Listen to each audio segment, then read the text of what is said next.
இதை செய்தால் எனக்கு என்ன கிடைக்கும் அப்படின்ற கேள்வி நம்ம எல்லார்கிட்டையும் இருக்குது. ஏன்னா நாம் பிறந்து வளர்ந்த சமுதாயத்திடமும் அதே கேள்வி தான் இருக்குது. எதையாவது செய்தால் ஏதாவது பிரயோஜனம் இருக்கணும்னு நினைக்கிறோம். அதனால தான் மனசு பிடிக்காது, நமக்கு ஆர்வமே இல்லாத வேலைன்னா கூட நிரந்தரமாக இருக்கணும்னா அதை தான் செய்கிறோம். நமக்கு விருப்பமான தொழிலை செய்ய முன் வர்றதே இல்லை. ஐஏஎஸ், ஐபிஎஸ், ஐஎஃப்எஸ் இந்த பதவிகளுக்கு வருடந்தோறும் யூபிஎஸ்சி எக்ஸாம் தேர்வு நடக்குது. இந்தியா முழுவதும் ஐஏஎஸ் கணவர்களோடு ஏறத்தாழ 10 லட்சம் பேர் தயாராகிறாங்க. ஆனால் எக்ஸாம் எழுத வர்றவங்க 5லேருந்து 6 லட்சம் பேர் தான். மீதி 4 லட்சம் பேர் பேச்சோடு காணா போயிடுறாங்க. இந்த 6 லட்சம் பேரில் வருஷந்தோறும் ஐஏஎஸ், ஐபிஎஸ், ஐஎஃப்எஸ் ஆகிய உயர்ந்த பொறுப்புகளுக்கு தேர்வாகிறவங்க எத்தனை பேர் தெரியுமா? 1000 பேர் மட்டும்தான்.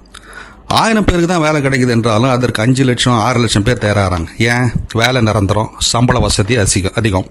இந்த மென்டாலிட்டி நம்ம எல்லாருக்கும் பொதுவாக இருக்கிறதுனால தான் நம்ம யாரும் நமக்கு எதில் விருப்பம் இருக்குதோ அந்த திறமையை தொழிலாக மாற்ற தயங்குறோம், பயப்படுறோம். படிக்கும்போதே இல்லைன்னா இன்னொரு ஆஃபீஸில் வேலை செய்யும்போதே உங்களுக்கு விருப்பமான வேலையை செய்துக்கிட்டே இருங்க. அதில் பணம் வரணும்லாம் பரவாயில்ல. அதை நீங்கள் தொடர்ந்து செய்யும்போது ஏதோ ஒரு எதிர்பாராத நேரத்தில் 1 வருஷம் 2 வருஷம் இல்லைனாலும் 3-4 வருஷம் கழித்து ரிட்டர்ன்ஸ் பலன் கிடைக்க ஆரம்பிக்கலாம். அதனால் உங்கள் திறமையை, ஆர்வத்தை காசாக்குற வழியை யோசனை பண்ணுங்கள். இன்றைக்கி இல்லைனாலும் நாளைக்கு நீங்களும் சுய தொழில் செய்கிறவராக மாறலாம். வேலையை காட்டிலும் அதிகமாக சம்பாதிக்கலாம். இது போன்ற சிந்தனைகளுக்கு தமிழ் பூமருடன் இணைந்திருங்கள்.